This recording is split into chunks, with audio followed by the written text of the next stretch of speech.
Seeing all those cameras is definitely not intimidating. Not at all. Okay.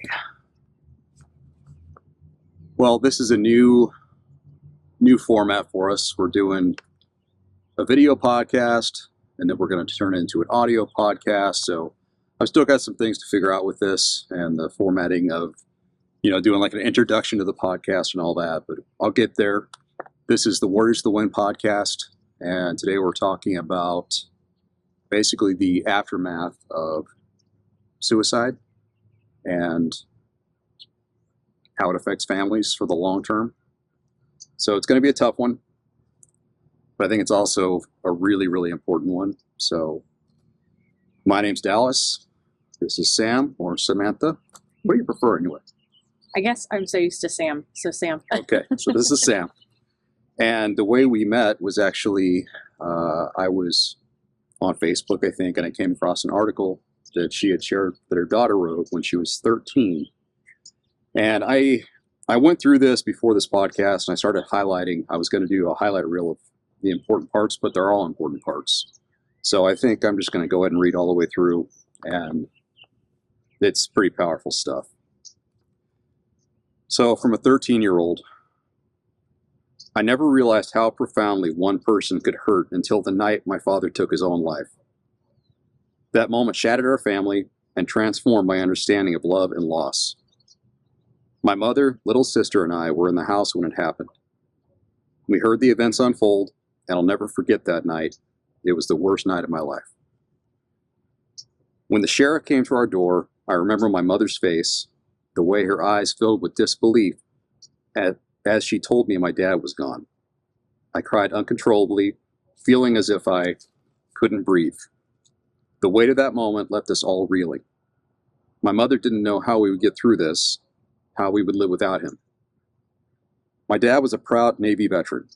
He served his country with honor, but after returning home, he struggled in ways that we didn't fully understand. The transition from military life to civilian life can be incredibly difficult, and I now see how those battles, both external and internal, shaped him. Sometimes the devil's voice can drown out the whispers of hope. Yet, through this unimaginable pain, I leaned on my faith. I've learned that asking for help can be one of the hardest things to do, but it's essential. You can't make a permanent decision based on temporary feelings. The hurt is immense, and I feel an emptiness inside that's hard to articulate. I never realized how much my dad meant to me until he was gone. I miss him deeply, and I wish I could talk to him again. Every day brings reminders of him, whether it's a color, a song, or a simple object that sparks a memory. It's okay to feel these emotions. It's healthier to confront them than to bury them deep inside.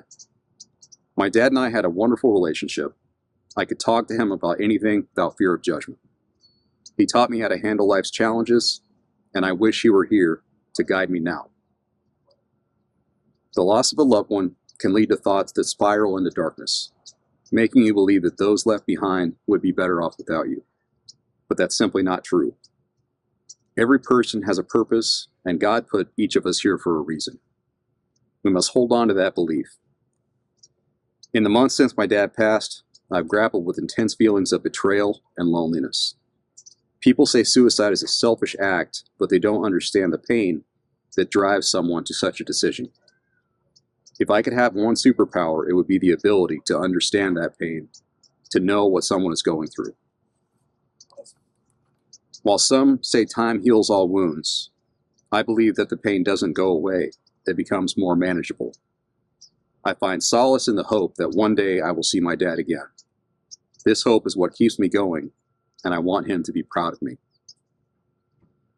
I often reflect on my relationship with my dad and the regrets that linger. Arguments, misunderstandings, they all seem trivial now.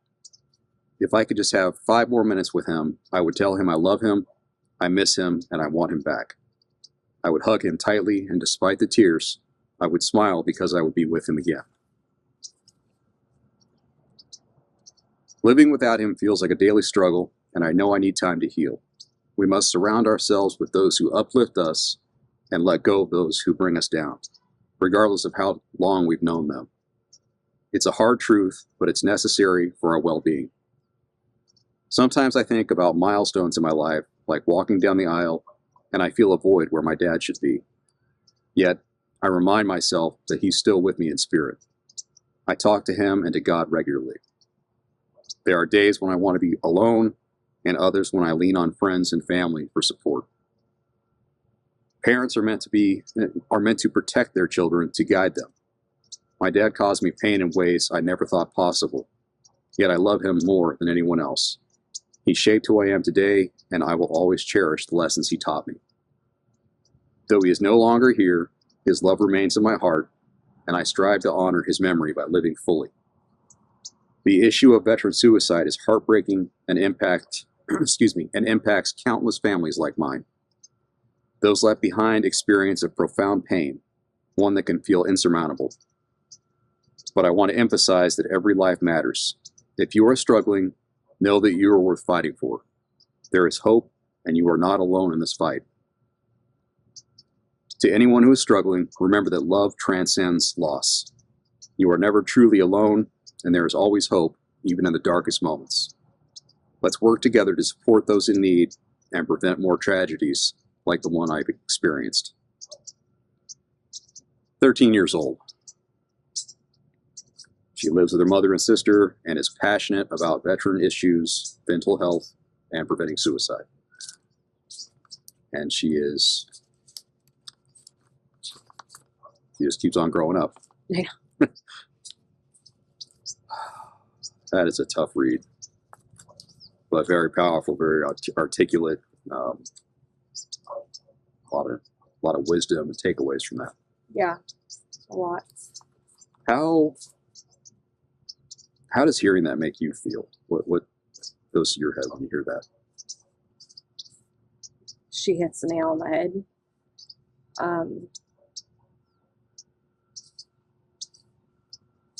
She hit the nail on the head so well, and it's one that I wish she never had to figure out.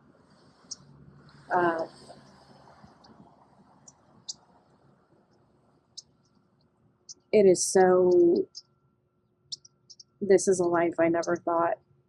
You always think it's not going to be your family until it is. It makes me hurt for her. It makes me hurt for her big time, because she still struggles with it. I mean, it will be 2 years next month since Jake passed away, and there's still daily struggles. And looking at that and knowing her little sister JC is so young, she doesn't know fully what has happened, and I'm gonna have to tell her, and she might feel like this too, or different emotions. And it sucks. With those things said, there's probably going to be a lot of people that hear this. And who are the people you think it's most important to get to with this message? Because I've got my opinions, but I'd like to hear yours.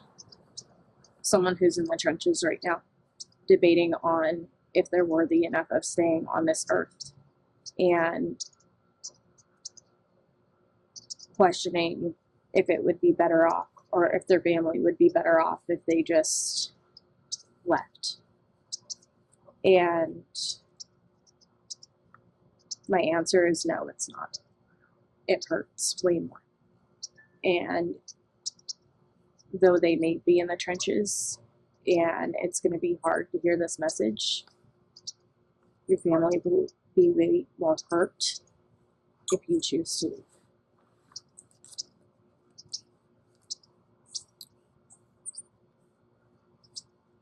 So I think we're all aware this is a massive problem nationwide.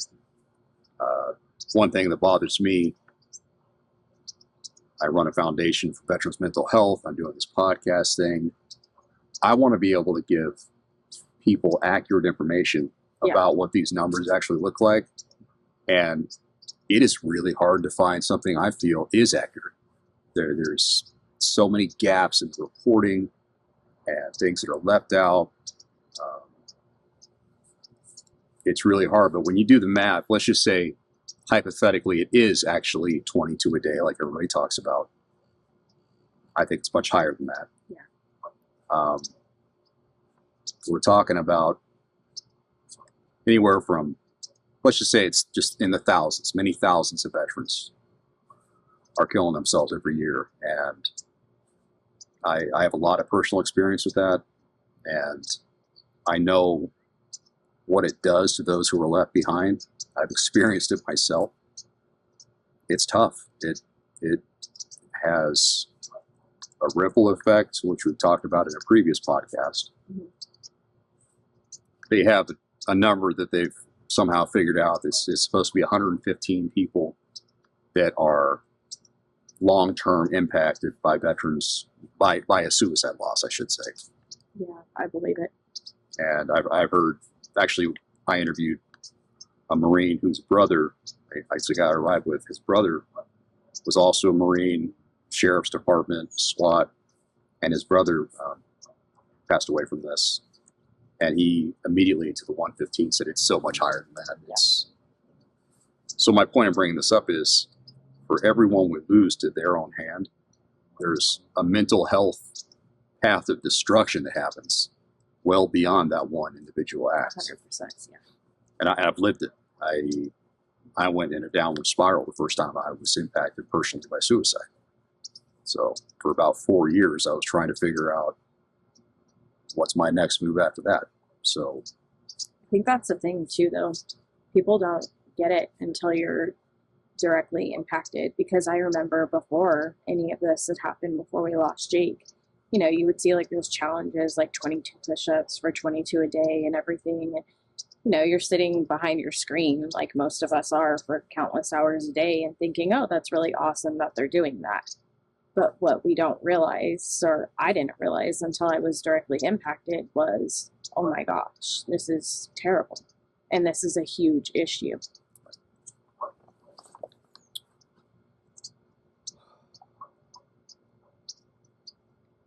what are the things you want to share about Jake, about anything? Navy service, you want to delve into that a little bit, what he did professionally? Yeah. So Jake was an AT in the Navy, and from my understanding, a pretty damn good one. I was always proud of him. When I met him, we met where he was stationed in Lemoore. And, you know, just like anyone else, there were things he loved and didn't love, and that just kind of comes with any job. But ultimately, he did decide to do his 4 years and then go ahead and get out. And then he did contracting on base after that. And then we decided it was time to go ahead and move our family out of California and go to North Carolina. He then worked for another contracting company after that. So he kind of stuck with it even after the Navy. And I will say that the relationships that he made in the Navy, the brotherhood, top notch. I mean, I still talk to a ton of those guys. They still text and check in on the girls and I. And a lot of times, I don't know where I'd be without them either. The relationships that they formed are something.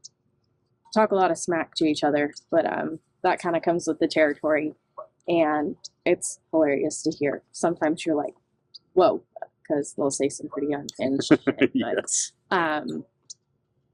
it was amazing to see that. He was an amazing father. He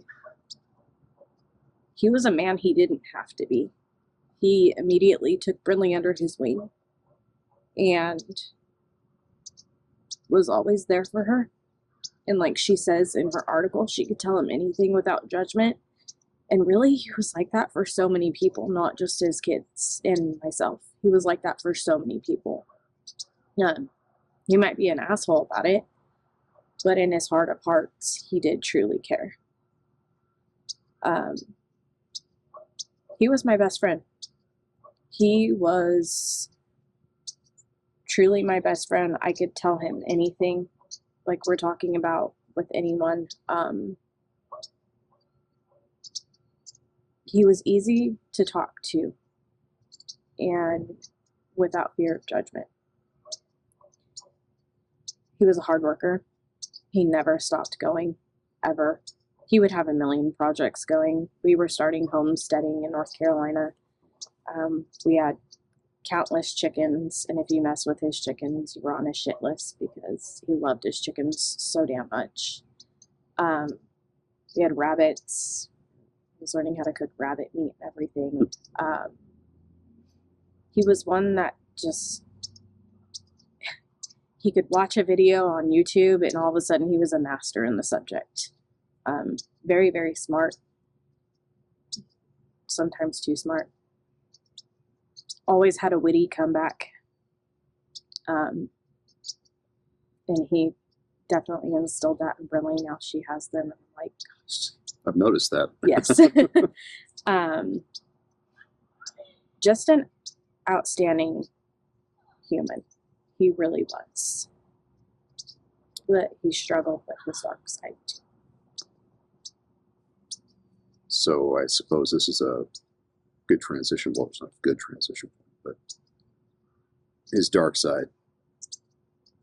I know, I'll speak to my own journey a little bit.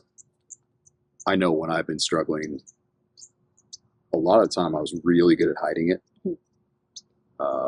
Then there were other times where I wasn't so good at hiding it, and I'm grateful for those times that I wasn't, because the right people in those moments reached out.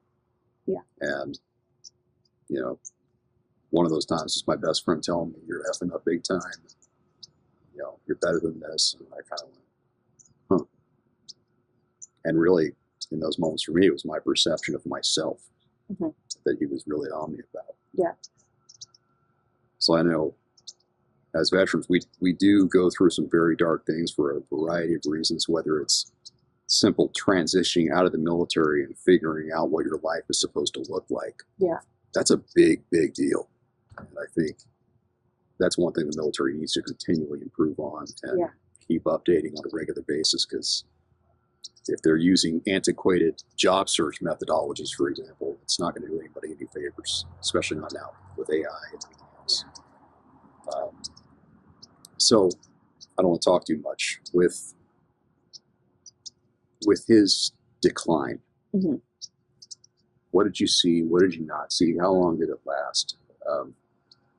So he kind of went through waves of, and when I say dark side, I don't mean like this horrible side of like no monster by any means. But he kind of went through waves, and I guess we all kind of do as humans, where, you know, some depression, some anxiety. He didn't really know what anxiety was until he did, and he was like, holy shit, like, this sucks. And because I had talked to him, you know, like I had some anxiety in the past, and I was like, it sucks, you know, you feel like you kind of can't come out of it, and then when you do, it's like thank God, because that was exhausting.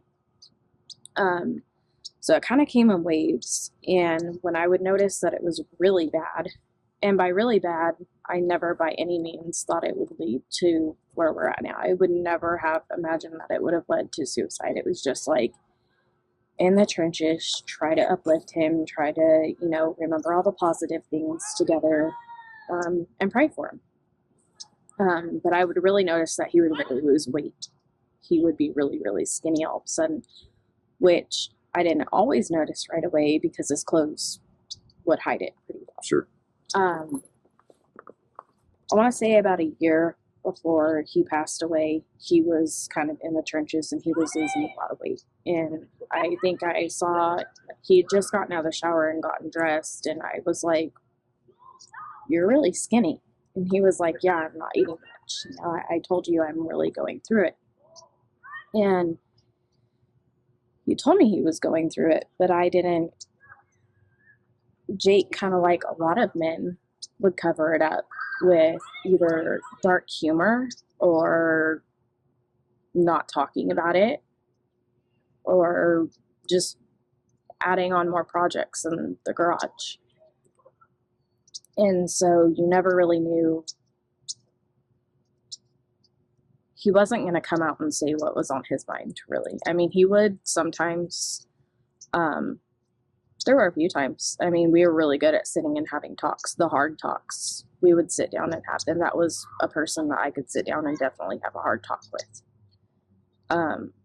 But I never knew how bad it was. I mean, we talked about suicide, and he said he would never do that to his family because it was such a selfish act, and that he could never do that to us. Because you know that someone's so depressed. Me personally, that's one thing that automatically goes through my mind, especially now, is how depressed are we? What happens from here? Do you need help? Like what do we do? What are the next steps in this? But I never would have imagined that it would have led to suicide at all. In fact, in the time that he passed away, he did not even seem that depressed to me.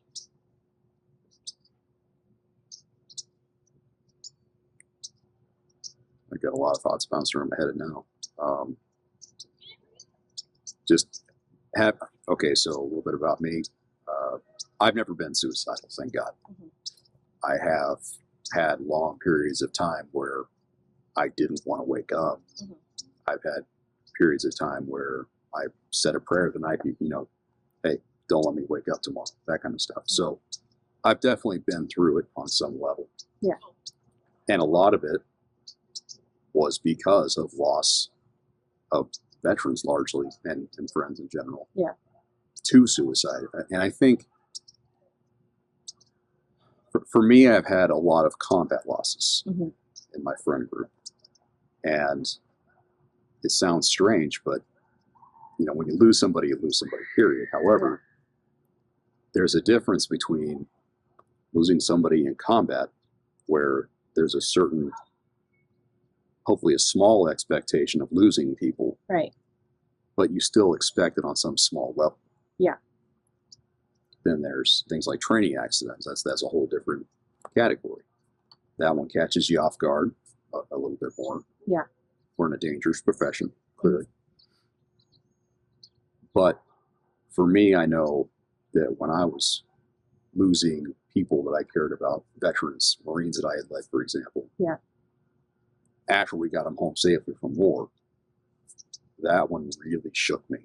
Yeah, I can't imagine that. These are guys I love like family, and some of them I led, some of them. It's the thought of getting home safely from war and then taking yourself out. Yeah. Was something I couldn't reconcile. Yeah. I still can't reconcile. That's why I'm doing what I'm doing. Yeah. So, running Warriors of the Wind Foundation is not only doing some good in the world and attacking a tough issue, but it's also for my own mental health. If I'm not doing something to combat this problem, I'm more messed up because I'm not doing anything about it. I 100% agree because one of the first things that I said shortly after he passed, I knew okay, I need to heal properly. Number one, for myself, but for these kids. But I also, now I have a fight to fight. And I'm not backing down from it because this has got to stop. It has to.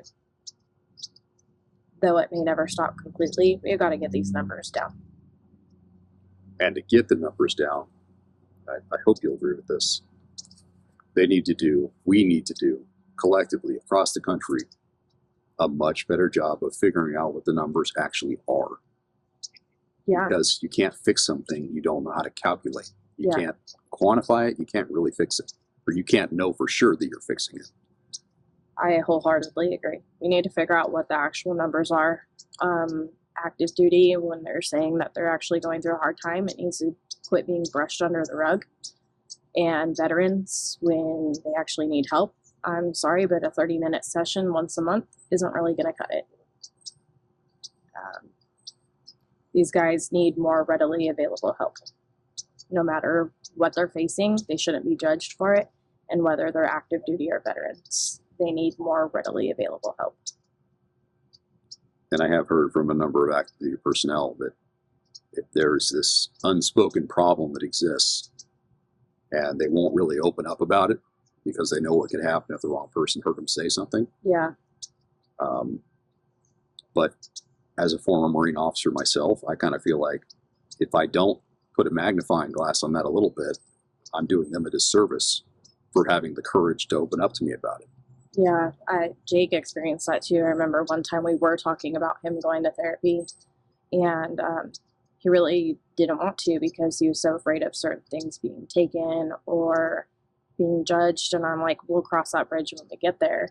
And come to find out now, there were programs that were offered, but that weren't talked about enough to help veterans. But because they're not talked about enough, these guys don't know about it, so they live in fear of getting help. And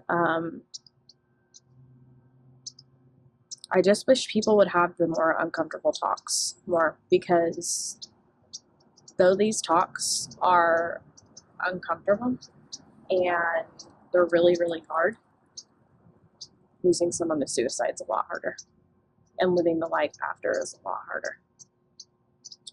I've definitely found that people are extremely reluctant to talk about this just by virtue of the discomfort involved with it being a tough subject to tackle. And 100%. I recently had somebody tell me something that really affected me about Warriors of the Wind, actually. They said, I don't know anybody who's doing this the way you guys are, with a specific focus on getting out in front of it and going out and finding the people who are isolating instead of just, waiting for it to happen, more or less. Yeah. That really, I'm proud of that. As you should be. Right? This foundation is awesome, and you guys not only do that, but you guys are there to support the people like us who are left behind after the tragedy. So you guys are not only getting out in front of it, but you're helping support what's left behind from it too. It's tough. It's an honor. It's a calling. It's a lot of things. Yeah. But I'm so grateful to have your friendship, and I kind of adopted your kids. Yeah. On some level, Yes. So she's got great kids.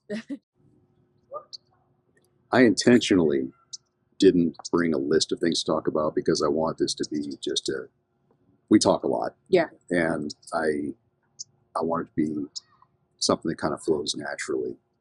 And where are you right now in the grieving process, and what advice would you have for other people that are maybe newer to it? I'm pissed off. Not necessarily at Jake, a little bit at him, but mainly just in general,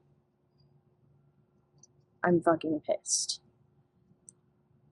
I'm pissed because I never saw us in this situation, and I have 2 little girls that are so damn hurt. Mainly Brinley right now. JC's not going to know that for a while. But I'm pissed because Brinley is so, so hurt. She's down a father. And I'm pissed because JC's going to look at me one day and ask, where's my daddy? And though there are pictures up of him in our house, that will never ever come down. And I tell her all the time that daddy is in heaven and that he loves her and he's watching over us. She's going to ask one day what actually happened. And I am not going to lie to her. I have to tell her. Because if she doesn't find out through me, she's going to find out through someone else. And I'll be damned if she finds out from anyone but me. Sure. In my grieving process, I posted on TikTok earlier, about a month after it happened, because I went into therapy really fast. I went in about a week after. Okay. I knew it was going to be the only way, and Briley and I rededicated our lives to the Lord. I knew there were 2 ways we were going to get through this: God and therapy. And so I've gone through a lot of therapy.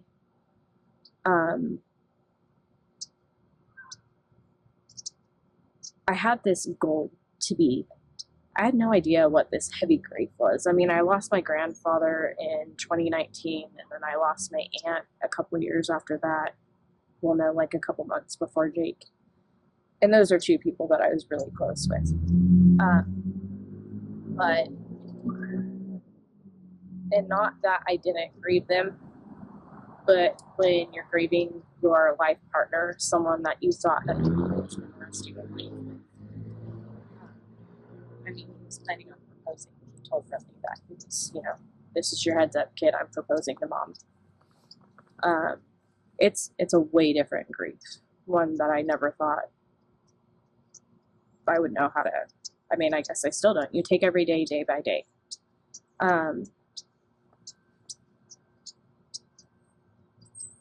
I knew that it was going to be a hard road, but I had this mark to be healed within a year.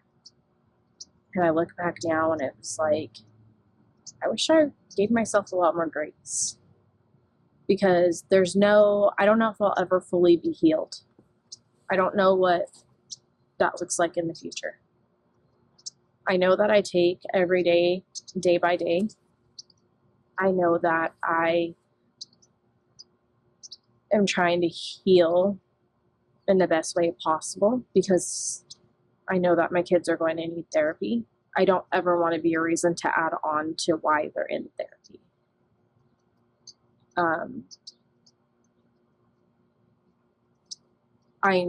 I try to respect all the decisions that we made prior as far as parenting and as far as just being like a good human being. I try to respect Jake in everything that I do. There's not a second that he's not on my mind, in the back of my mind, like, okay, what would he think about this? I'm just trying to make him proud. So you and Brett have that in common? Yeah, and I think JC will too, for sure. Makes sense to me. We're trying to make Jake proud. And one way of healing is stopping this. Because I feel like maybe, hopefully, had there been some better education on the matter, had there been more of like a, hey, you're not going to lose everything if you go get help, maybe he would still be here. I would like to think that. I can't guarantee anything, but I would like to think that. So really, I just take every day, day by day. There's good days, there's bad days, there's days where I'm really pissed. I'll look up at his picture and just like, why? Why did you do this? What in the hell made you think that this was the right decision? One thing that comes up a lot in these types of conversations is planning it out, premeditating, whatever you want to call it, versus a spur of the moment, permanent solution to a temporary problem scenario. Yeah. One thing the VA does, and I think this is actually really important to put out there, the VA, I think it's the VA directly, gives away pistol locks, gun locks, that should you get in that zone where, okay, I'm done with life, I'm going to take care of this right now, you perhaps maybe have your gun in a gun safe, and then you've got a gun lock on the gun itself. Yeah. Having that one extra step might be the step that makes you go, oh crap, I forgot where the keys are on this one. Or maybe it just makes you think, okay, there's a reason this is locked up like this. Yeah. So I see a lot of value in that. So that's one I would give props to the VA on. Yeah. I'm not sure exactly how many they give away or anything, but it's those little things that add up. And if it saves one life, it's worth it. Yeah, so, definitely. Okay, on the subject of the VA, I would encourage anybody here that sees this, hears this. There was a podcast by Sean Ryan interviewing Secretary of the VA. I've only seen snippets of it. I need to watch the whole thing myself. Yeah, I would like to see that. But one thing that was very troublesome, although it also is very validating to what we're doing, is they were looking at the billions upon billions of dollars that have been spent on veteran suicide prevention, and the numbers seemingly haven't changed a bit.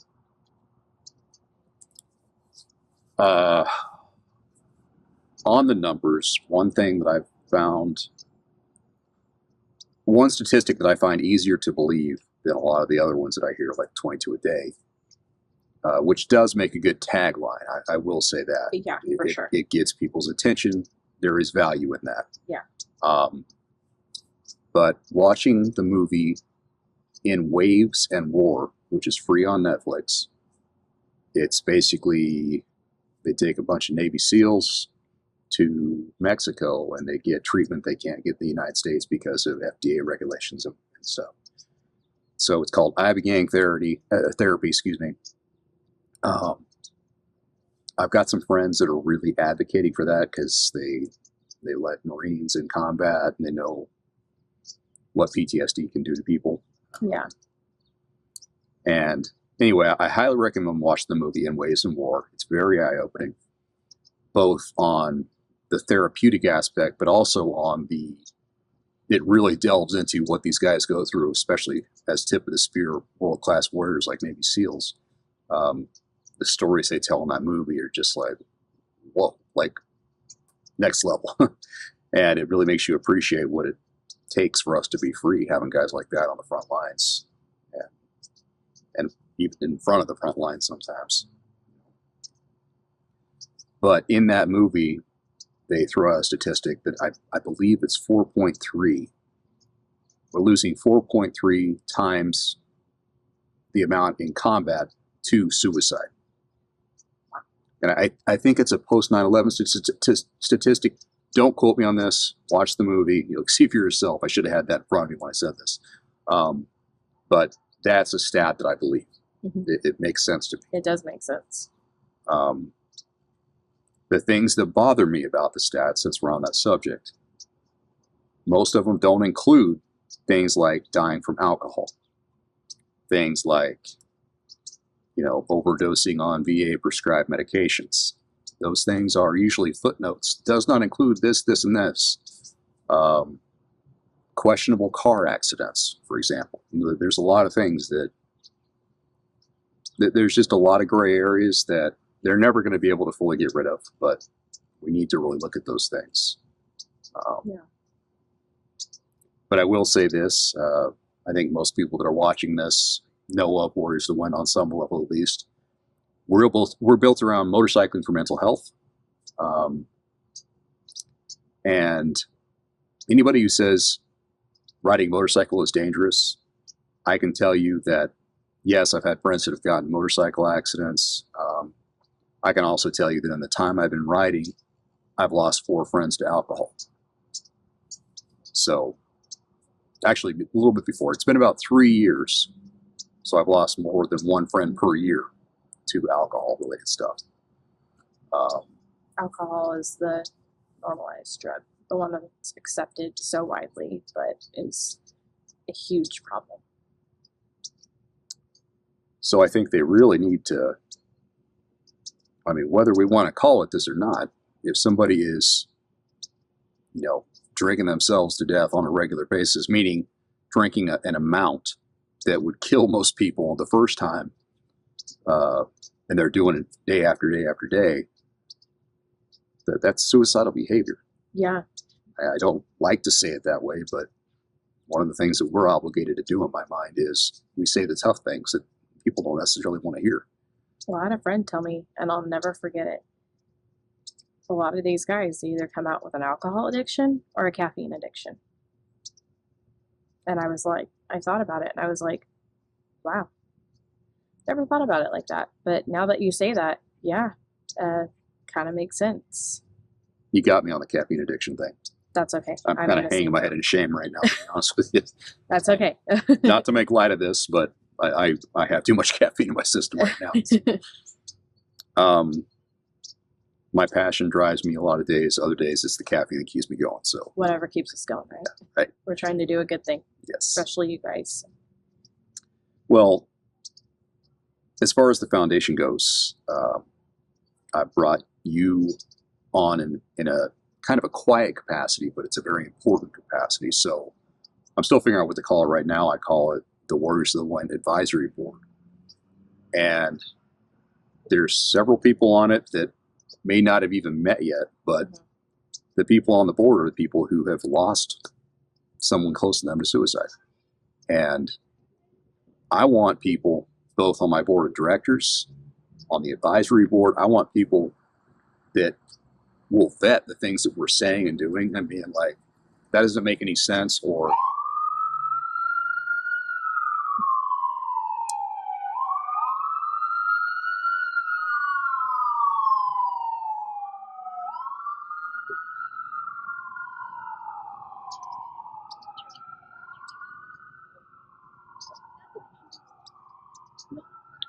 all right, we're back on.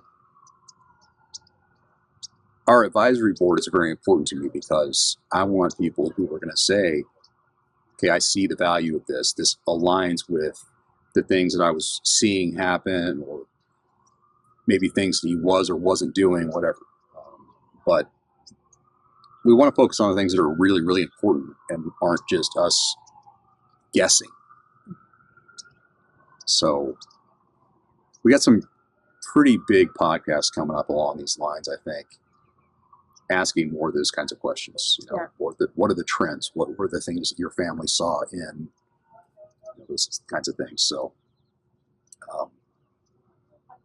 my sincere hope is somebody's going to see this or hear this, and maybe it'll make them, either for themselves or somebody they care about, maybe they'll pass this podcast on to them and say, hey, I've been worried about you for a while now. Can you listen to this and tell me how it hits you, viscerally?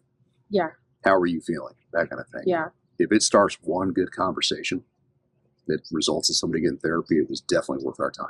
Yeah, definitely. That's my hope too, is, the right person seeing this, even if you don't think that you're the right person, and maybe you actually are, just this getting out in general, to let people know to stay. You're worth the help. You're worth living. Your family loves you. If you don't have super close family, it would still affect more people than you would ever think. When Jake passed, I learned how many people, I still get messages. Hey, I just heard the news. I'm so sorry. And it's almost been 2 years and I still get messages. So if you think that no one cares, I promise you someone does. It's going to be a lot of work. There's going to be a lot of tough conversations, but you and the people that love you are worth you staying. You ever seen those semicolon tattoos? You have one? I haven't noticed that. Yes. Okay.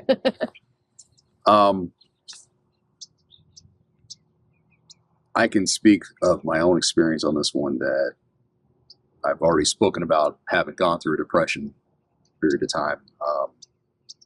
I thought I was done. Like, I've got pictures I can show you. I think I've shown you a couple. Yeah.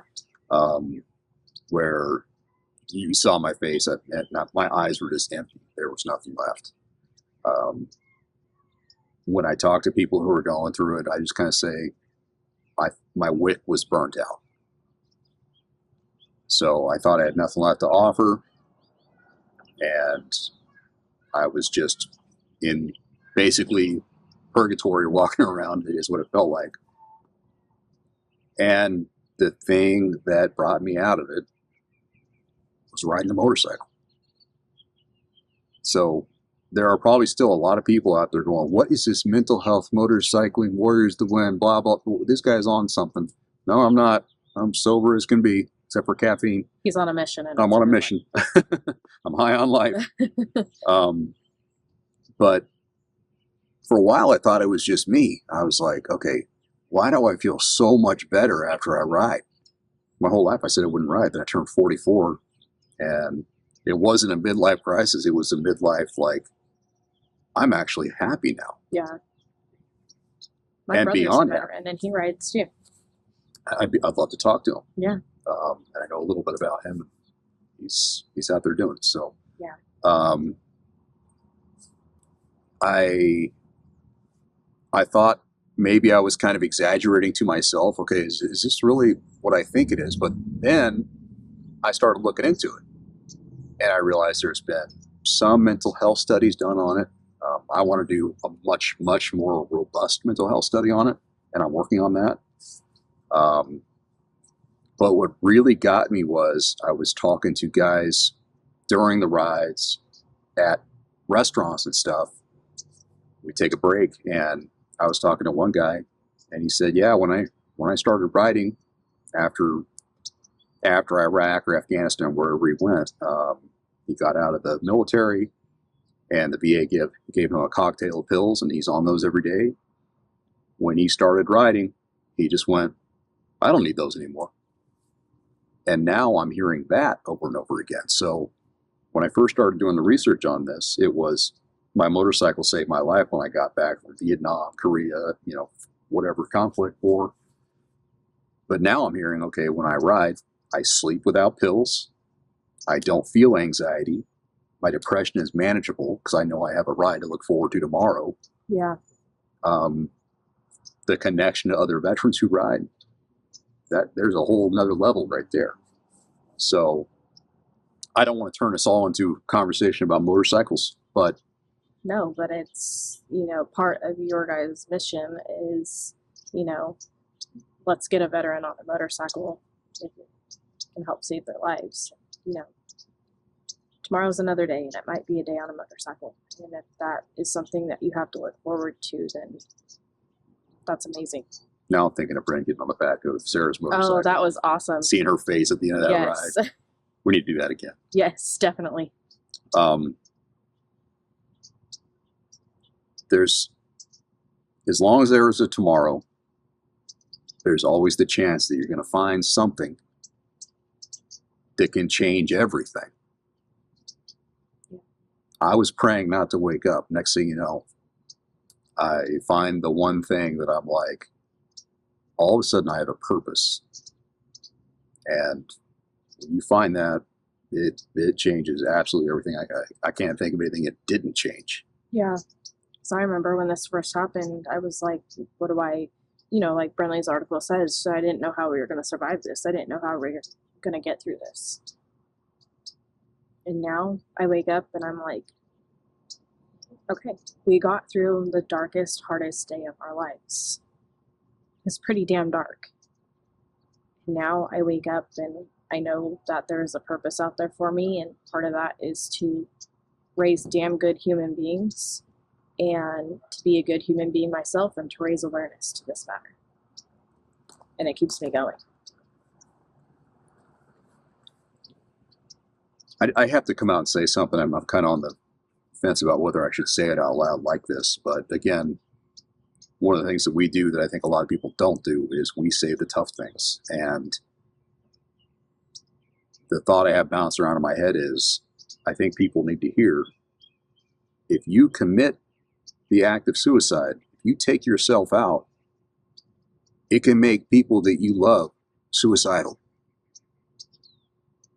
Like, I think that point needs to really be heard. Yeah. It's not just about you. Yeah. It's a long-term problem that keeps on going in perpetuity. And then if they do it, enough to not experience that, but I have heard that too. That, and I've heard stories of where, one spouse went of suicide and the other one went shortly after because they just couldn't do it. Again, I'm fortunate enough I did not experience that feeling. I was in the deepest, darkest place of my life, for sure. But I did not experience that feeling. And I'm very fortunate I did not. But it does happen. I'm very glad you didn't. We do live with a lot of trauma and PTSD. We were in the house. We did hear the gunfire. But can we talk about PTSD, how that has manifested? I wanted to talk about a little bit PTSD as well as therapy that you guys either have had or are considering or are curious about. Because I've learned a lot about therapy. both through my own therapy and through others. So many people knock it, and that's another thing we need to stop. Yes. Therapy's phenomenal. You got to get the right one that you click with. I will say that you have to, and we've been very fortunate that the therapist, life coach that we have encountered, they've been amazing to us. Good. Okay, so you just said life coach. I suppose that's its own category of therapy. So it's not, you don't go through as much schooling as like a therapist, but so I was talking to a life coach, but he specialized in trauma and PTSD and the fact of suicide. So I feel like I got just as much out of it. It's basically like nurse practitioner versus MD. Okay. Is the way I look at it. Okay. Personally, I like seeing nurse practitioners. Everyone has their own thing, you know? So. Okay, to that point, one thing when I talk to veterans who are going to the VA for help, a lot of them will knock the intern or the PsyD that is a year into the profession but has never been in the military and therefore can't understand. So I hear that with my line of work a lot as well. I'd rather see this versus this. I don't agree with that. Maybe the other person that you're going to see is a little bit younger and just didn't start school at the same time, so this is where they're at in their journey. Yeah. But what if they know something a little bit different that might suit you a little bit better? You know, I don't knock it till you try it, is kind of my theory. Yeah. Now that you say that, you might have a young, inexperienced, in theory, person fresh out of college helping you across the desk. However, what if that person had a Vietnam vet for a father that really taught them what they need to know to help veterans? You never know.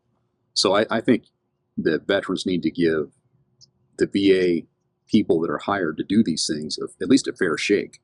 Give them a chance, because you never know what their background is until you ask and experience it. And maybe start asking you questions you've never heard before and make you think a little bit differently. So, well, that kind of makes me think too, like, is that why not as many are able to receive it? Obviously not the sole reason, but as many aren't getting the help that they need because so many want this, title on the name that they're getting help from versus let's try this first step here. I will say, as a veteran who, main things I had to suffer through were depression, and I couldn't sleep to save my life for a long time. And I've done research about that one thing. One of the biggest contributing factors to PTSD is sleep loss. Yeah. So there's that. I learned that in a book called On Combat by Dave Grossman. But I was always extremely reluctant to talk to, like, in a group setting. And then actually, since you've known me, I was having an issue or two, and I tried group therapy. It was online. It was like Zoom call type scenario already set up. And what I found, not surprisingly considering the path I've chosen, but being in the group setting, I'm hearing these guys ask questions that maybe didn't have an answer, and all of a sudden I'm able to help them, which helps me. The biggest thing that helps me is helping other people, hands down. Same, yeah. So that's why I've chosen the path I'm on. But if there's therapy options out there, at least give them a chance. You can hate it. You can hate every minute of it, but at least you can say you tried it. Well, and I think one thing that people need to understand too, and especially men, it does not make you weaker. Like, it does not make you weaker whatsoever. In fact, I admire the men that go to therapy, that say, hey, I need some help. It does not make you less of a man. It doesn't make you a quote unquote little B. It just doesn't. I admire it so much. I admire any person who's like, you know what, I think I need to go talk to someone, because they say that the people who are in therapy are hurt by the ones who didn't go. And that's why they're in therapy. A lot of people. That's not true in every case, but in a lot of cases, and especially with what we have gone through. And I don't mean this to trash Jake in any way, but we are in therapy and have gone through a lot. And we were really, really hurt. And I can see how that would make sense.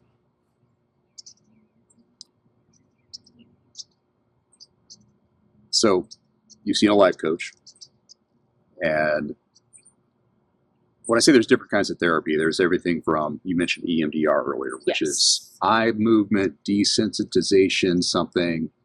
There's a couple different flavors of it. Like some of them, they'll strap electrodes to your head, and some of them they don't. Some they put like these things that like shake in your hands. So I don't understand that one. I've attempted it. I don't understand it a whole lot without diving too much into it because I want to respect her privacy too. Brinley is going through EMDR. Like I said, we were in the house when the gun fired and we all heard it, and it has 100% stuck with us. And we do have triggers. Keep trying new things. That's kind of different things work for different people. Right. I've had a really interesting podcast quite a while back now with some veterans that really went through some things, IEDs, 6 combat deployments, as a combat medic, Navy corpsman. Guys have really seen some things. And one of the things that we kept going back to in that conversation was, you got to keep trying new things. You got to keep trying new things. And new things is where I've landed with the motorcycle stuff, because there's things like service dogs, clearly, equine therapy. You get on a horse, or maybe you just listen to the heartbeat and they do all those kinds of things too, which I've done that. Our horses are made of metal. Motorcycles are basically really fast horses. Yeah. And it's going to be a really interesting study we do as we continue this. But my point of bringing that up isn't necessarily motorcycles. It's maybe your thing is axe throwing. Maybe that's the one thing that gets you that mindfulness.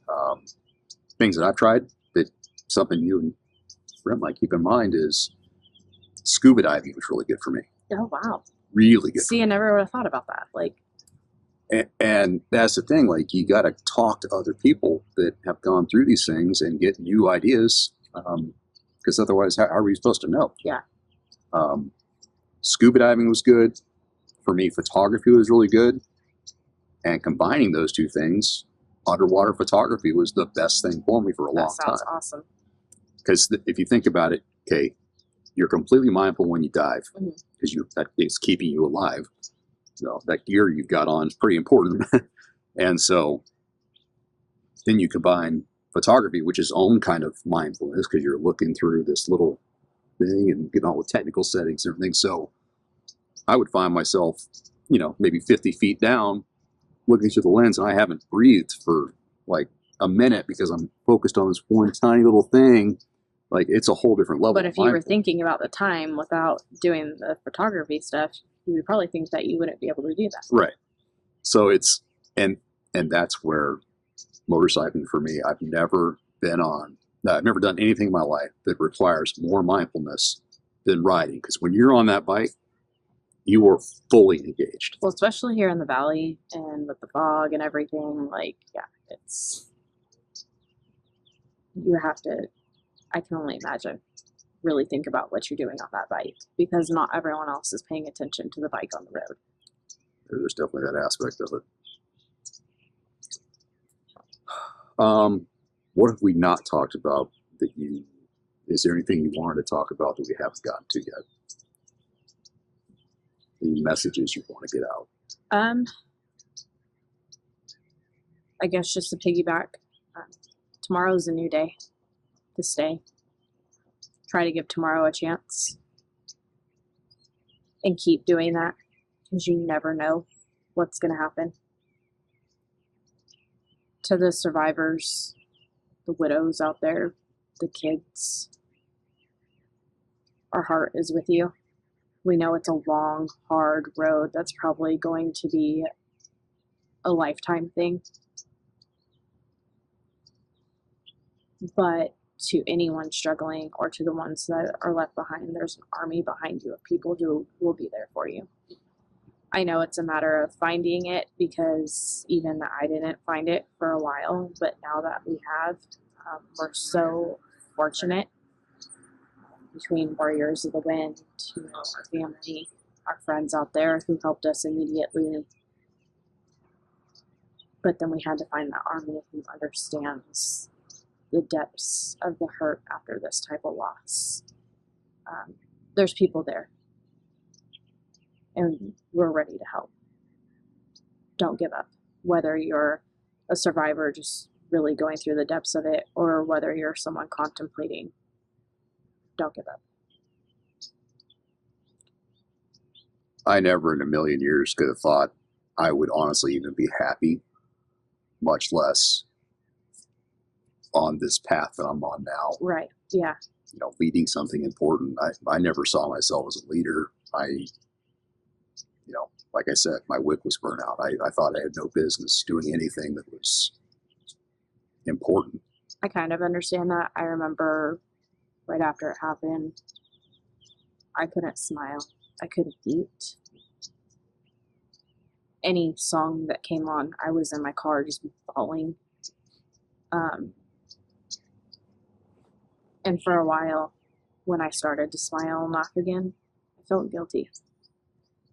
Major survivor's guilt.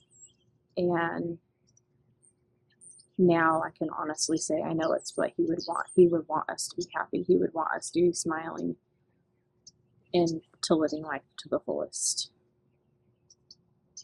But it's hard.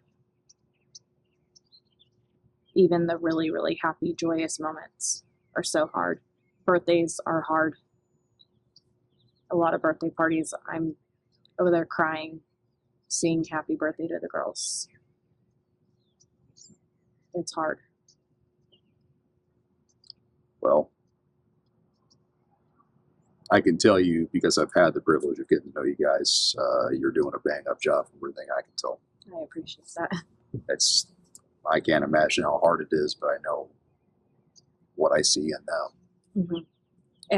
And I want to make it clear too that it's not just hard for me. He didn't just leave me and these girls. He left so many that cared about him, and I want to make that clear in this too, that we are not the only ones affected. While we're the ones, I'm the one sitting here talking, and you're hearing mainly about the girls and I and like what we've encountered.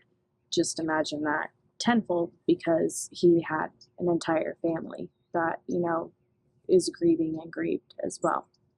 And it's not just the few of us, like we talked about earlier. There's a ton of people that it affects. One thing I want to give you a shout out for is what you started doing particularly on Facebook and TikTok, just the whole talking through things. I've got friends that have done that on the suicide front, recovery from suicide front. I've got friends who've done that maybe in recovery from breast cancer and things like that. And the world needs people to share what they're going through. It's so beneficial for other people. I've had a few people message me and say, keep doing what you're doing, because it really, I've had a few people message me and tell me I had set my date to leave and I watched your live and I'm alive because of it. And Awesome. That strikes a chord. Absolutely. That's amazing. And I won't ever stop. Well, I used to keep everything in, and I don't know exactly what the tipping point was. I can talk about a couple of things on my personal journey. One of which was I used to check the CNN casualty index every day, and it listed all the names as they became available of Marines that were dying. Well, veterans, military personnel that were overseas, the dying on the battlefield. And I was a civilian, roughly 2006, checking this thing, and it hit me that I kept a running tally. I had never cried for anybody that I had lost. For what I think it was just the training and the stoicism that is just kind of in us. But when I realized I had hit the number 30 of friends that I had served with that were, deceased, that day hit me hard. And it hit me for a while. But just being able to look objectively at yourself and go, okay, is it healthy for me to hold that in? Like, that's a lot of people. Mm-hmm. Yeah. So I think I learned a lot from that moment where I kind of broke on the spot. Yeah. And I was just angry for a while after that. But just being able to take a step back and look at yourself and go, this probably isn't healthy, this thing that I'm doing by holding everything in. Yeah. And so many of us do it because society teaches us to just suck it up and move on. Right. And that's one thing that I want to change. If I can change something in this world, is no, you don't have to suck it up and move on. There were so many days in the coming months after Jake's passing where I could go out and I could keep myself busy and I could create this false dopamine within myself. I could easily do that. Or I could sit and I could really sit with my feelings truly and honestly. And I reminded myself that it's going to be damn hard to do that. But my main thing, again, remember, was I wanted to heal genuinely and the best that I could in the most healthy way for not only myself, but for my kids. So while it was going to be hard and I can sit on the living room floor and cry, it's probably going to get me further than creating a false dopamine out, just keeping myself busy.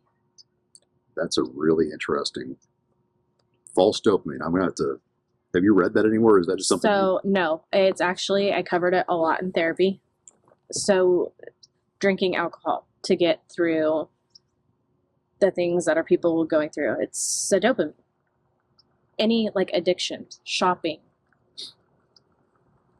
drugs, alcohol, anything.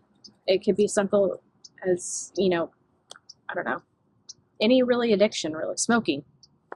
I actually have a dopamine tattoo on my arm right here because we hit so hard in therapy on it. And it was something that when Jake did go through therapy for a little bit that he was hitting on too. They were talking about dopamine. And then when we started talking about it, it was like, oh my God, this is what he was talking about.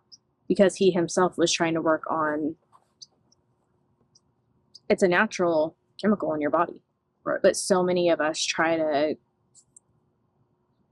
create another way of forming it. And we have to stop doing that. Okay, that's a whole nother podcast right there. You've got my attention now. Well, for me, I feel like we're at a pretty decent stopping point. Yeah. It is a little chilly here. Yeah.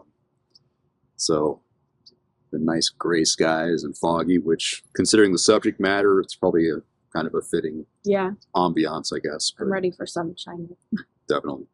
That's real dopamine. Yeah. Yes. All right. Well, thank you very much for your time. Thank you for having me. It takes guts to open up like this. You can ask her. I was a little nervous starting up the cameras on this one because I know the seriousness of what we're talking about today. So thank you. I'm glad we finally got this done. I know we've been talking about it for over a year. Yeah. But yeah, I'm glad the time finally came, and I hope whoever needs to see this sees it. I'm going to do my best to get it out there. So, all right. Well, you got it. Thank you. All right. Well, the camera just stopped. So nice. Perfecto.